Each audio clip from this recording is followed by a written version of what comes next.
Donc correction de l'examen de physique numéro 4 de juin 2018.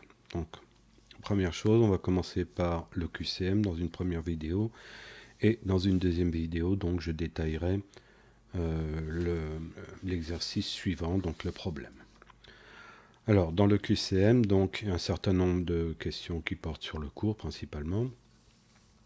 Donc la première question porte sur les triphasés. Donc là, on a les fils d'alimentation, les trois phases d'un système triphasé, et là, donc, on a le neutre.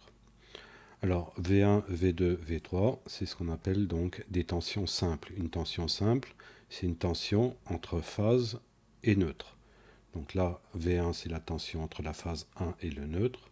V2, c'est la tension simple entre la phase 2 et le neutre. Et V3, ça sera donc la tension simple entre la phase 3 et le neutre.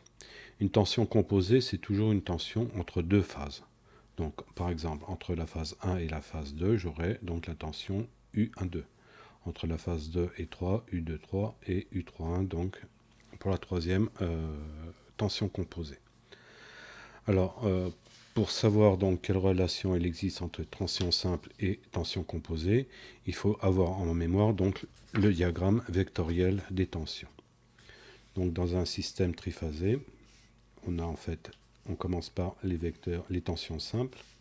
Alors faites bien attention à l'ordre. Donc là, on part toujours dans ce sens-là pour un système direct. Donc là, on aura 1 et 2, et la troisième tension simple sera donc à peu près à droite à 120 degrés. Là, on a 120 degrés, 120 degrés et 120 degrés. Donc ça, c'est la phase 3. Donc si le système tourne, si je me place par exemple là, c'est le 1 qui va passer en premier, ensuite ça va être le 2 et après ça sera le 3. Donc voilà pour les tensions simples. Donc là j'ai V1, là j'ai V2 et là j'ai V3. Donc là au centre, c'est ce qu'on appelle le neutre. Pour les tensions composées, c'est les tensions qui sont entre deux bornes de phase. Donc on peut dire que ça c'est une borne de la phase 1 et la phase 2. Donc la tension U12, c'est la tension entre donc 1 et 2, ça sera U1, 2. Alors faites bien attention, le 1, le premier indice correspond à la pointe de la flèche. Donc on va toujours dans l'ordre 1, 2, 3. Donc on parlera de la tension U1, 2, ensuite la tension composée U2, 3, ensuite la tension composée U3, 1, puisqu'on continue à 2, 3. Donc voilà le principe de la notation en fait. Donc rappelez-vous bien pour les indices, pour les tensions composées, le premier indice c'est l'extrémité donc du vecteur. Donc U1, 2, donc j'arrive en 1, je pars de 2. Donc voilà pour U1, 2. Ensuite donc on va avoir U2, 3, donc il va être dans ce sens-là, U2, 3. D'accord, j'arrive en 2. Et U3, 1, donc l'extrémité du vecteur sera en 3. Donc voilà pour mon système triphasé, même un peu mal dessiné, mais le tout c'est de pouvoir le reconstituer de manière à comprendre la suite. Alors la question porte sur U1, 2. Est-ce que c'est V1 moins V2, V1 plus V2, etc. Alors il suffit de regarder ce diagramme. Là en fait, le voilà U1, 2, là j'ai V1, là j'ai V2. On voit que V2 est dans ce sens-là. Donc en fait, pour obtenir ce vecteur, il faudrait que je fasse la somme vectorielle de ce vecteur plus ce vecteur. Donc là, on voit bien que V2 est dans le sens donc opposé. Donc en fait, si je veux récupérer mon U12, je vais additionner donc ce vecteur et ce vecteur. Donc là, ce vecteur, en fait, c'est moins V2. Et celui-là, par contre, il est dans le bon sens, donc ça sera V1. Donc le vecteur U12 sera égal au vecteur, ça c'est un V, donc V1 moins V2.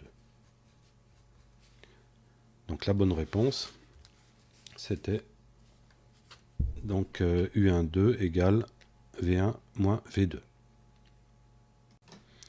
Exercice 2. Quelle relation existe-t-il entre tension simple et tension composée d'un système triphasé équilibré? Alors ce qu'il faut retenir, c'est que la tension composée est toujours plus grande que la tension simple. Donc si U est la tension composée, donc j'ai une première relation dans laquelle j'aurai U qui sera supérieur à V. Là aussi, j'ai une relation où j'ai U qui est supérieur à V. Par contre, là, tout de suite, je peux éliminer cette relation et cette relation. Pourquoi? Parce que là, j'ai V qui est plus grand que U, donc ça ne va pas. Reste à déterminer donc la relation convenable. Là, on a racine de 2 et racine de 3.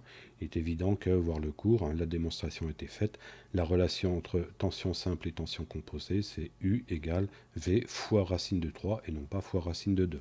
Fois racine de 2, c'est pour rappel, c'est la valeur maximum qui est égale à la valeur efficace multipliée par racine de 2 en monophasé.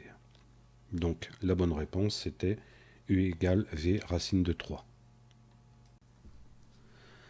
Question 3. Quel est l'intérêt d'une énergie électrique en triphasé par rapport au monophasé? Donc là encore, c'est une question de cours. Donc on a vu que dans tous les cas, donc, transporter de l'énergie sous forme de courant alternatif triphasé était beaucoup plus intéressant qu'en monophasé. Donc la première réponse, l'énergie électrique est transportée toujours en triphasé. Il n'y a aucun avantage ni aucun inconvénient. Si, bien sûr, il y a des avantages, sinon on ne le ferait pas. Donc un des avantages, c'est que les pertes durant le transport sont plus faibles en triphasé qu'en monophasé. Donc là, c'était une question de cours. Et une chose aussi dont on avait parlé quand on a vu l'alternateur ou le moteur asynchrone. Donc en fait, pour une puissance égale, une machine tournante, donc un moteur ou un alternateur, sera plus petite et moins coûteuse qu'une machine monophasée. Donc c'est pour ça que même dans une voiture, même pour des petits alternateurs, il est plus intéressant d'avoir un alternateur qui soit triphasé plutôt qu'un monophasé. Le monophasé, au point de vue énergétique, est moins avantageux. S'il faut fabriquer un alternateur, autant fabriquer donc un alternateur triphasé. On obtiendra plus de puissance pour un volume égal qu'avec un alternateur donc monophasé. Exercice suivant, donc la plaque signalétique d'un transformateur indique S, donc ça c'est la puissance apparente qui s'exprime en voltampères, et la tension primaire et la tension en secondaire. Donc on ne précise pas si c'est un transformateur mono ou triphasé, mais ça n'a aucune importance, puisque en fait la définition donc, du rapport de transformation, c'est toujours donc, par définition, c'est une définition dont on va voir le cours. Le rapport de transformation MV à vide, bien entendu, c'est par définition donc la tension secondaire divisée par la tension primaire. 2, c'est l'indice secondaire, aussi bien pour la tension que pour l'intensité. Et 1, donc, c'est l'indice aussi bien pour la tension pour l'intensité donc du primaire. Donc secondaire divisé par le primaire. Dans l'énoncé, on nous dit que la tension est de 230 au secondaire. Donc ça sera 230 divisé par la tension primaire, 400. Donc la bonne réponse était la première. La deuxième, borne inversée, donc on a mis U1 divisé par U2. Non, la définition du rapport de transformation, c'est toujours la tension secondaire divisée par la tension primaire. Pour la troisième réponse, donc ça n'a rien à voir, puisqu'en fait, S c'est donc une puissance apparente. Donc là, un rapport de transformation, c'est un rapport de deux tensions. Ça, c'est une puissance, donc cette réponse n'est pas correcte. Et même raison, en fait, pour la quatrième réponse qui n'est pas correcte. Donc la bonne réponse, c'était 230 sur 400.